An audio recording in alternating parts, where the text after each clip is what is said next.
স্বাগতম career booster একাডেমিতে। সরকারি চাকরিজীবীদের জন্য এখানে থাকছে নবম পে স্কেলের সর্বশেষ ও নির্ভরযোগ্য আপডেট। সর্বশেষ আপডেটগুলো নিয়মিত পেতে এখনই লাইক দিন, কমেন্টে আপনার মতামত জানান এবং সাবস্ক্রাইব করুন ক্যারিয়ার বুস্টার একাডেমিতে। যখন এই পে কমিশন অন্তর্বর্তীকালীন সরকার গঠন করে তখন কেন আপনারা প্রশ্ন তোলেননি যে এই সরকারের পে কমিশন গঠন করার কাজ নয়? তখন আপনারা কোথায় ছিলেন? এই পে কমিশন যখন এই পে স্কেল বাস্তবায়নের জন্য দফায় দফায় দফায় দফায় সারা দেশের বিভিন্ন সংগঠনের সাথে, বিভিন্ন কর্মকর্তার সাথে, সচিব মহোদয়দের সাথে মত বিনিময় সভা করেছেন, তখন কেন আপনারা প্রশ্ন তোলেননি যে এই পে কমিশনের বা এই অন্তর্বর্তীকালীন সরকারের এটা কাজ নয়? মাননীয় প্রধান উপদেষ্টা, আপনি যখন পে কমিশন গঠন করেছেন তখন যখন কারো কথা শুনেননি, তাহলে আজকে এই পে স্কেল বাস্তবায়নের জন্য আপনি কারো কথা আমলে না নিয়ে আপনার ক্ষমতায়নের সময় এই পে স্কেলের বাস্তবায়ন করে যাবেন। এবং আমরা জানুয়ারি 31 তারিখের মধ্যে এই পে স্কেলের গেজেট চাই। আমাদের এই পে স্কেল বাস্তবায়নের জন্য সবাই আমরা সরকারের সাথে আছি। আমরা দীর্ঘ 10 বছর পরে একটা পে স্কেল পেতে যাচ্ছি। প্রায় 10.5 বছর পরে জাতীয় বেতন কমিশন অত্যন্ত পরিশ্রম করে তারা একটি প্রস্তাব তৈরি করেছেন এবং সেই প্রস্তাব মাননীয় প্রধান উপদেষ্টার হাতে তুলে দিয়েছেন। আপনারা সারা দেশবাসী জানেন। এই প্রস্তাবটা আমাদের সরকারি কর্মচারীদের জন্য আশীর্বাদ বয়ে নিয়ে আসতে পারে। কেননা দীর্ঘ 10 বছর আগে 2015 সালে পে স্কেল বন্ধ করে গিয়েছিল তৎকালীন সরকার। সেই বন্ধ থাকা চাকাটা সচল হতে যাচ্ছে। এই পে স্কেলের যে প্রস্তাবটা দেওয়া হয়েছে সেখানে কতটা বৈষম্য হলো, কতটা ভুল ত্রুটি হলো, আমরা এই সব কথাগুলি নিয়ে আলোচনা না করি। অনেকেই দেখবেন যে পক্ষে বলবে, অনেকেই বিপক্ষে বলবে। অনেক সুদীজন আছে যারা এখন পে স্কেলের বিপক্ষে যুক্তি দাঁড় করিয়েছে। অনেকেই বলছে এই অন্তর্বর্তীকালীন সরকারের কাজ নয় পে স্কেল দেয়া। আমি তাদের উদ্দেশ্যে বলি, যখন এই 10 বছরে সরকারি কর্মচারীরা তাদের বেতন বৃদ্ধি হচ্ছিল না, তখন কি আপনারা দেখেননি?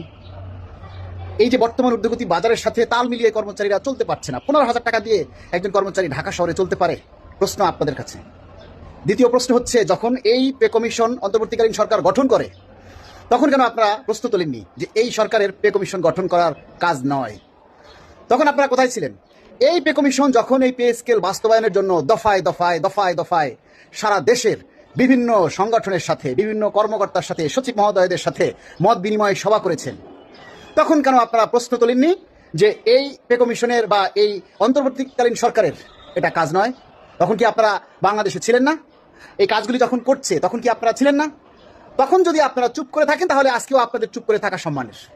কেননা সরকারি সকল কিছুর উপরেই নির্ভর করে সারা দেশ চলে।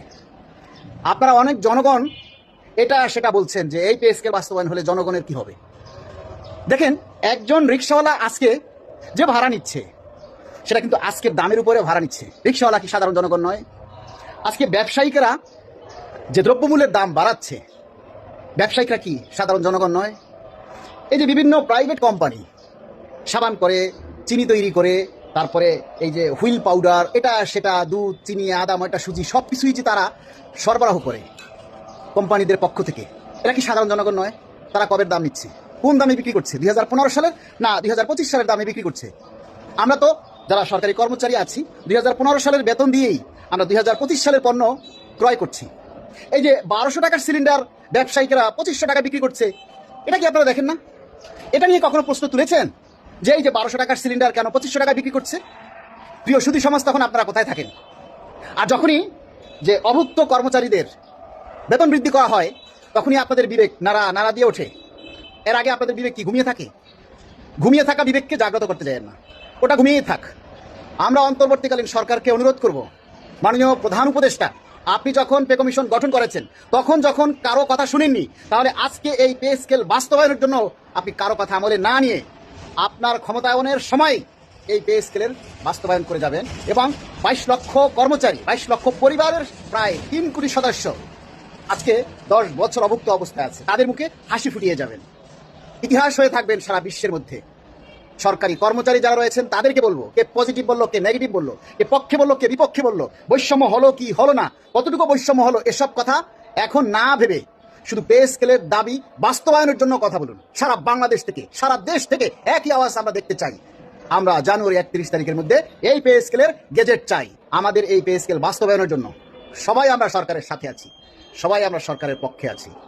আমরা মাননীয় প্রধান উপদেষ্টাকে বলবো, যদি সুযোগ হয় যে নিচের গ্রেডগুলির ধাপ একটা থেকে আরেকটা, যেটা 500, 300, 600 করা হয়েছে, সেটা যদি সুযোগ থাকে আরেকটু বাড়িয়ে, যেন এক একটা স্কেলের বা এক একটা গ্রেডের মধ্যে যেন কমপক্ষে 1-1.5 টাকা ব্যবধান থাকে, এমন একটা পর্যায়ে নিয়ে এসে দ্রুত সময়ের মধ্যে গেজেট প্রকাশের জন্য আমরা জোর দাবি জানাচ্ছি। প্রিয় বন্ধুরা, এই ভিডিওটা সর্বোচ্চ শেয়ার করে সারা দেশের মানুষকে, সারা দেশের জনগণকে জাগ্রত করুন। আজকের এই পে স্কেল বাস্তবায়ন হলে জনগণের উপরে কোনো প্রভাব পড়বে না, কেননা জনগণ অলরেডি বর্তমান দামেই তারা ব্যবসা করে, যা যেই ব্যবসার ফলে যে দ্রব্যমূল্যের ঊর্ধ্বগতি সরকারি কর্মচারীর উপরে প্রভাব পড়ে। ধন্যবাদ সবাইকে।